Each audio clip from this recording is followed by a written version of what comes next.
এই এটা কি আওয়ামী লীগের রাজনীতি না ছাত্রলীগের রাজনীতি? কেউ দায়িত্ব দিচ্ছে কম করে গেলে কেউ বলছে আমার লোকের দায়িত্ব উদ্যালয় কোনো হুন্ডা আমার সাথে যাবে না। আর হুন্ডার গুণ যাবে আমি রাজনীতি করি না। আমার কি রাস্তা ছিলি না? আমার রাস্তা ছিলাই তাইব একটা হুন্ডা আমার লাগে কান ধরে আলাম হুন্ডা লেগে এখানে মহানদী চলে। হুন্ডা ভালো থাকতে বলছে কেতন করে আমার কাজ আমি করবো।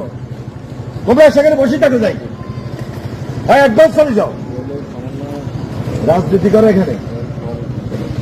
হুন্ডা লেছে হুন্ডা কি মানুষ হুন্ডা পছন্দ করে? এত বড় মাঝখানে গেছে নেতায় গেছে কোথায় ছিল আন্দোলনের সময়? আন্দোলন তুমি একা করছো? এটা সমস্ত মানুষ আন্দোলন করছে, তুমি একা করো নাই। হুন্ডা আন্দোলন হয় নাই। হুন্ডা মানে হেলমেট, হেলমেট মানে ছাত্রলীগ, হেলমেট বাহিনী, বিএনপি আর হেলমেট বাহিনী একটা। আমরা অনেক পরে